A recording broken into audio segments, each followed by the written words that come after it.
One thing about AI is that the technology is constantly evolving, and it seems like we always have a new update, and sometimes it's tiresome to keep up with it. So I want to give you the latest breaking news, and man, you want to stick around for the last thing I want to share with you because it's amazing. But one of the things that's going on right now is at Google, they are completely rearranging their company around artificial intelligence, who's leading what. And I think that it's in response to their inability to create a state-of-the-art model that competes with Fable 5 or GPT Soul 5.6. Demis Hassabis is stepping up to become chair of Google DeepMind and chief scientist of Alphabet. In addition to leading isomorphic labs, he'll be able to dedicate his time and focus on shaping the future of AGI and scientific discovery. Corey KV will become the SVP, responsible for all aspects of model development, GDM research, and Gemini app and dev teams. Corey has been at GDM for 13 years and is a world-renowned expert in the field, starting our deep learning team and driving breakthroughs like WaveNet and DQN. GDM, or Google DeepMind, is in great hands. Excited for this next chapter. You can read my note along with the message Demis sent to Google DeepMind here. And one of the things that Demis Hassabis says in his letter is that we have arrived at a pivotal moment in human history. I've been working towards AGI my whole life now. Like many of you, I feel it's close at hand. It's critical that we collectively get the next steps right to ensure this all goes well for humanity and we usher in an incredible new age of discovery and wonder. I don't know what they know at these labs, but for some reason, everyone seems to believe that we're at this place where we're close to AGI.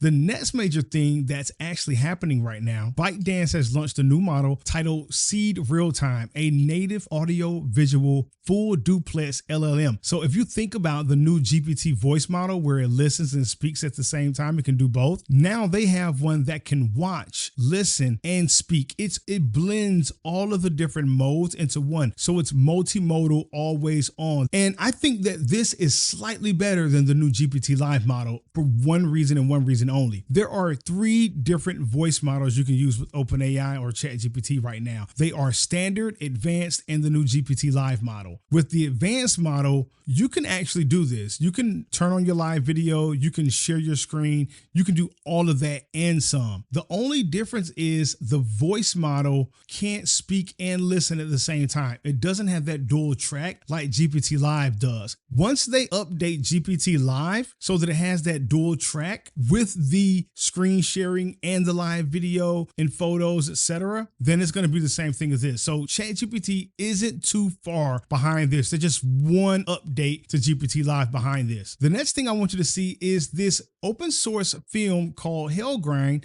that Higgsfield created. And I'm actually in the middle of watching the film and I have a few critiques of the film, but the only critiques that I actually have of the film are filmography things, like some of the frames move slowly and I think it's part of the rendering process. Some of the storyline moves a little too quickly, but overall, as far as character reference, consistency of character, sound, tone, spatial elements, it is there. We are at a place now where you can literally generate full motion pictures with Higgsfield. And I'm not an affiliate. This is not a paid promotion. I'm just watching the movie and I'm actually entertained. Now, one thing I will say is this. I don't know how much it actually cost to produce this film. The post says, as part of the $1 million Higgsfield Global Film Festival, our 95-minute AI feature film, Hellgrind, now comes with the full tutorial on how we made it. 19 minutes of $500,000 breakdown